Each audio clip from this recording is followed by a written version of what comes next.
अनाथ बेटा। रूपा और शेखर सरिता विहार में रहते हैं। वो अपनी जिंदगी में बेहद खुश होते हैं।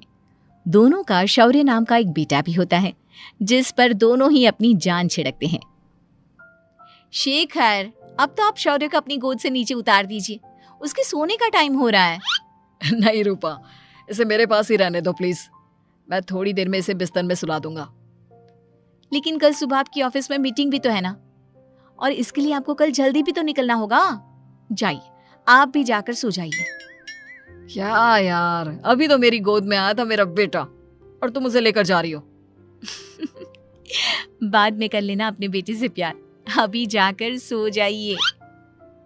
रूपा शेखर से शौर्य को ले रही होती है कि तभी शौर्य रोने लगता है। शौर्य को रोता देखकर रूपा उसे फिर से शेखर को थमा देती है। आपका बेटा ना एक नंबर का नौटंकी है, बिल्कुल आप पर गया है वो।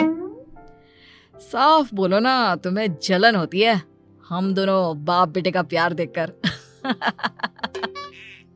पहले बड़ा तो होने दो तुम शौर्य को, फिर देखना वो सबसे ज्यादा मुझे ही प्यार करेगा। देखते हैं।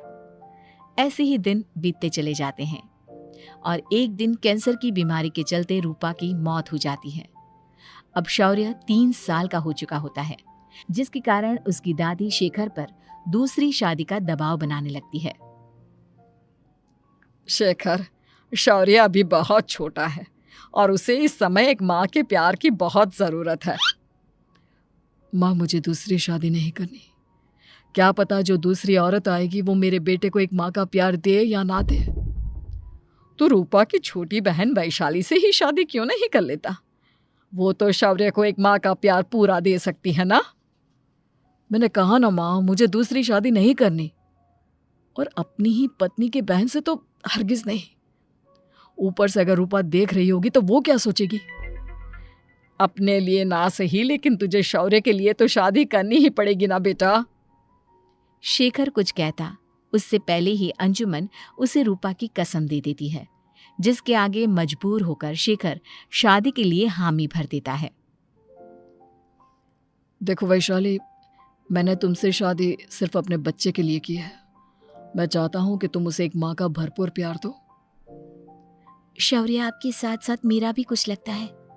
अगर आप मुझसे शादी नहीं भी करते तब भी मेरा प्यार शौर्य के लिए कभी कम या ज्यादा नहीं होता। शादी के कुछ दिनों बाद ही शेखर की माँ की भी मौत हो जाती है। वैशाली शौर्य को एक माँ से भी बढ़कर प्यार देती है। शौर्य को लेकर वैशाली का यूं निस्वार्थ प्यार देखकर शेखर को भी उससे प्यार हो जाता है और कुछ सालों बाद शेखर और वैशाली का भी लड़का हो जाता है। लेकिन इसके बाद वैशाली का शौर्य को लेकर बर्ताव बदलने लगता है।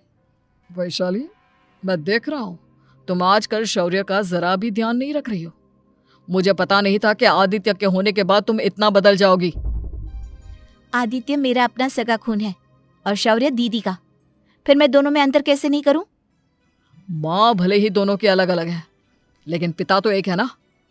अगर मुझे पहले पता होता कि तुम इतनी जल्दी बदल जाओगी तो मैं कभी तुमसे शादी ही नहीं करता। हाँ, तो किसने कहा था आपसे मुझसे शादी करने के लिए? मैं थोड़ी ना आई थी आपके पास, आपकी माँ ही आई थी मेरे घर आपका रिश्ता लेकर। वैशाली, मुझे तुमसे ऐसी उम्मीद नहीं थी। गुस्से में शेखर अपना पैर पटकता हुआ शौर्य को वहां से लेकर चला जाता है। पापा, मम्मा मुझसे प्यार क्यों नहीं करती? क्या मैं उनका सगा बेटा नहीं हूँ इसलिए मुझसे प्यार नहीं करती?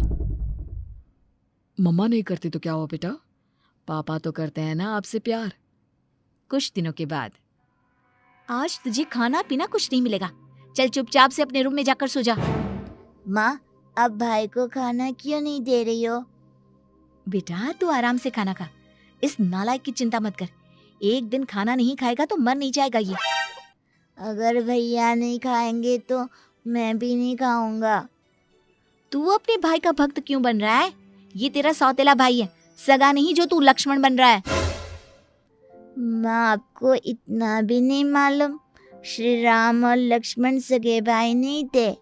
श्री राम माता कौशल्या और लक्ष्मण माता सुमित्रा की कोख से जन्मे थे। दोनों के सिर्फ पिता एक थे, लेकिन माँ अलग थी। मुझे ज्यादा ज्ञान देने की जरूरत नहीं है, ये सतयुग और त्रेता युग नहीं है, समझे? आया बड़ा भाई का चमचा। इतना कहकर वैशाली वहां से चली जाती है। जिसके कुछ टाइम बाद शिखर वहां आता है और आदित्य उसे सारी बात बताता है।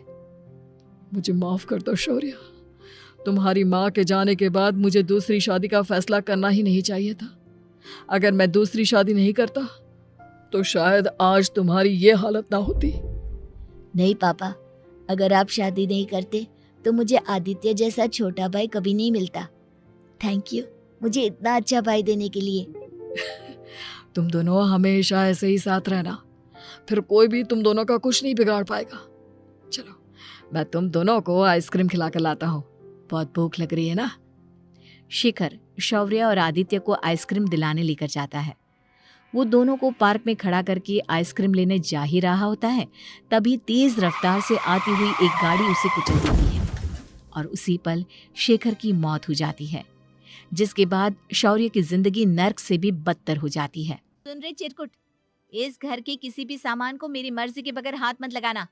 इन सब पर अब तेरा कोई हक नहीं है, समझा? ठीक है माँ, मैं आपकी इजाजत के बगैर किसी चीज को हाथ नहीं लगाऊंगा। चल जाकर अब पूरे घर की सफाई कर। महज 7 साल का शौर्य वैशाली के कहने पर अपने नन्हे नन्हे हाथों से पूरे घर की सफाई करने लगता है। ऐसे ही दिन बीतने लगते हैं, लेकिन मासी से माँ बनी वैशाली को उस मासूम से बच्चे पर जरा भी तरस नहीं आता। क्यों शौर्य, ये घर में इतनी गंदगी कैसे हो रही है? ढंग से सफाई नहीं की है क्या तूने? माँ मैंने तो अच्छे से सफाई की थी, लेकिन आदित्य बार बार इधर उधर चलकर गंदा कर देता है। अच्छा, खुद से एक काम ढंग से नहीं होता और अपनी गलतियों का जिम्मेदार मेरे बेटे को ठहराता है। इतना कहकर वैशाली बांस का डंडा उठाकर शौर्य को जोर जोर से मारने लगती है। तभी वहां वैशाली के मायके वाले भी आ जाते हैं और उसकी सारी करतूतें देख लेते हैं। माँ मैं ऐसा क्या करूं जिससे आप मुझे भी आदित्य के जितना प्यार करोगी?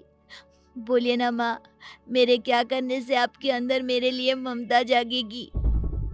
वैशाली शौर्य की एक नहीं सुनती, उसके ऊपर डंडे बरसाती जाती है। हद पार होते देख वैशाली की माँ उसका हाथ पकड़ती है और जोर से उसे थप्पड़ मारती है। यही सब करने के लिए तूने दामाद जी से शादी की थी? हमने सपने में भी तुझसे ऐसी हरकत की उम्मीद नहीं की थी। तू माँ नहीं, माँ के नाम पर एक धब्बा है। बस कीजिए माँ, आदित्य के इस दुनिया में आने से पहले मैंने इसे बहुत प्यार किया था, लेकिन अब जब मेरी खुद की औलाद है तो मैं किसी और के बच्चे से प्यार क्यों करूं? अरे नालायक औरत, जिसे तू किसी और का बच्चा कह रही है वो तेरी खुद की सगी बहन का बच्चा है। बहन है तो क्या हुआ, मेरे अपने बच्चे से बढ़कर तो नहीं हो सकता ना ये कभी।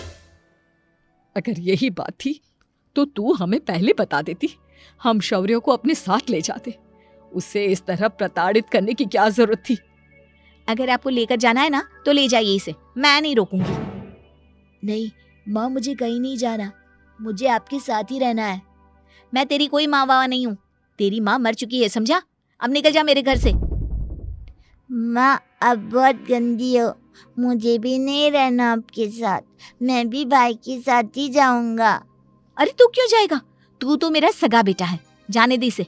हम यहाँ ऐश से रहेंगे, तुम्हारे पापा बहुत सारी जमीन जायदाद छोड़ गए हैं तुम्हारे लिए। नहीं माँ, मुझे भाई के साथ जाना है। आप अच्छी नहीं हो, आप बहुत बुरी हो, आप भाई को बहुत परेशान करती हो।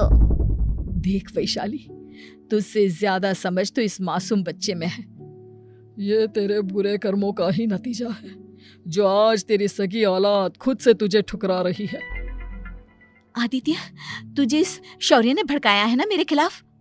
नहीं माँ, मुझे किसी ने भड़काया नहीं, पर मैं सब देखता हूँ, सब समझता हूँ।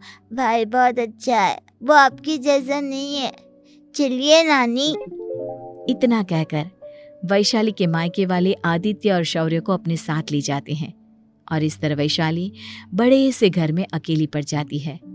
2 बेटों के होते हुए भी आज उसे माँ कहकर बुलाने वाला कोई नहीं होता।